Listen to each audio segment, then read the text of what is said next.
Did you know that you can still study in Germany without having a blocked account of over 11,000 euros?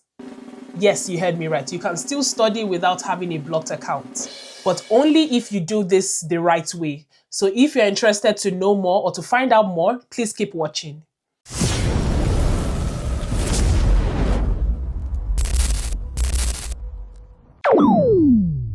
Hi guys, welcome back to my channel. If you're new here, if you're a newbie, welcome. If you're also a returning subscriber, welcome. I'm glad to have you. Thank you for clicking in again. And yeah, thank you so much. So in this video, I'm going to be sharing with you some alternatives to having a blocked account if you're looking to study in Germany. I'm going to be sharing the step-by-step processes for each of the alternatives so you don't get your visa rejected. Let's start with the most powerful alternative, which is the declaration of commitment.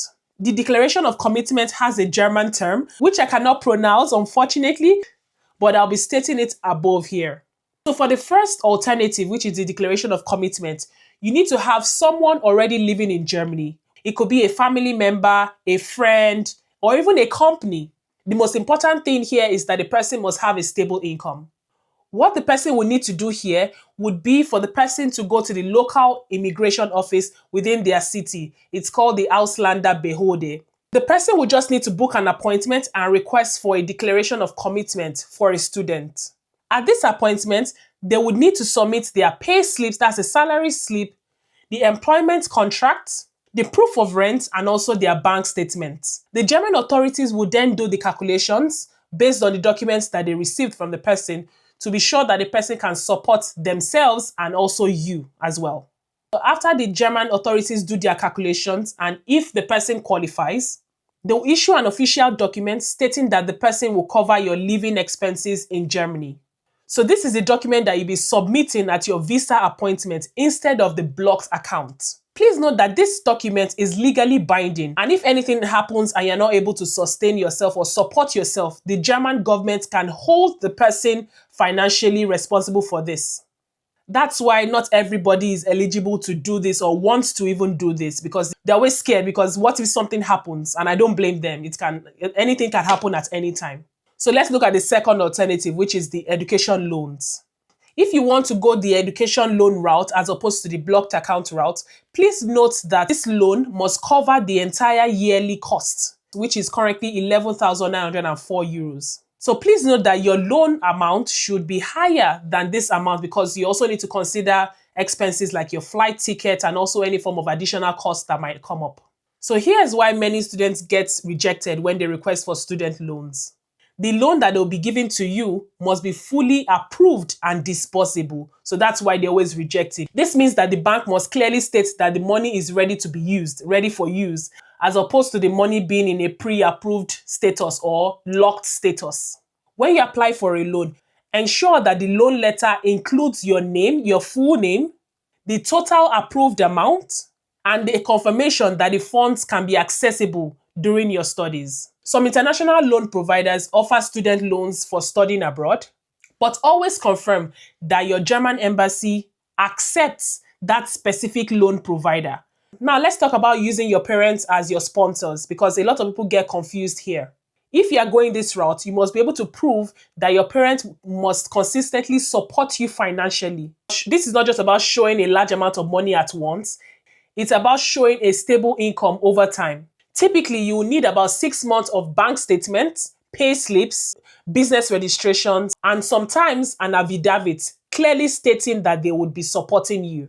Even if your parents have enough money, have too much money, the German embassy still prefer the blocked account to this option because it's easier to verify. So before going with this option, please verify with the German embassy's requirements so you don't spend time on this option. Because if you waste time on a particular option and you eventually go with this without checking the German embassy's requirements, this particular step can cause an automatic rejection. So the next alternative here is the scholarship route, which is your best bet. If you have a fully funded scholarship, you don't need a blocked account. But this scholarship must clearly state what you'll be receiving per month. Remember that the minimum requirement per month is 992 euros. So if your scholarship gives you less than 992 euros, you need to combine it with another funding source. So for example, if your scholarship is giving you maybe 600 euros per month, You need to show or present an evidence as to which the remaining balance will be coming from. So that's 992 minus 600.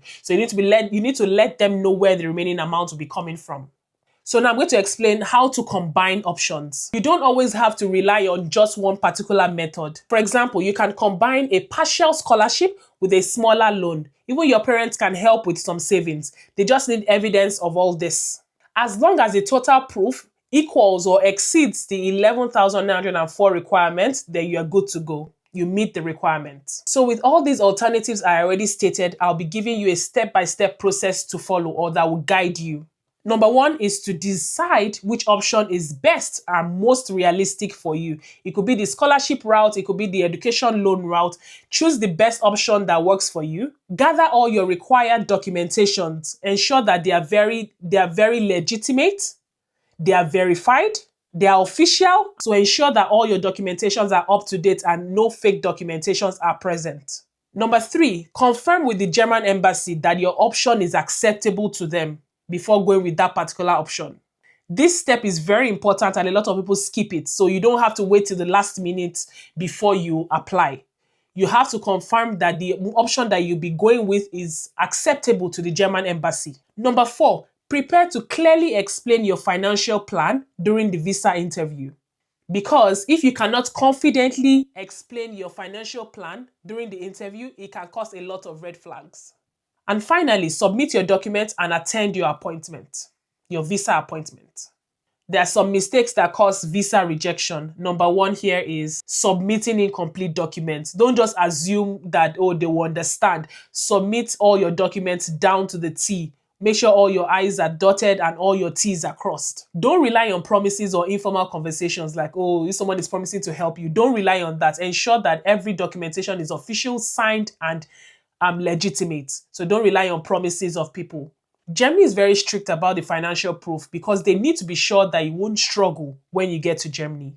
So yes, in summary, you can study in Germany in 2026 without having a blocked account. You just need to properly plan and prepare for this process. Please note that this is not a shortcut. It requires proper planning, proper structuring, proper documentations, and choosing the best option that works for you.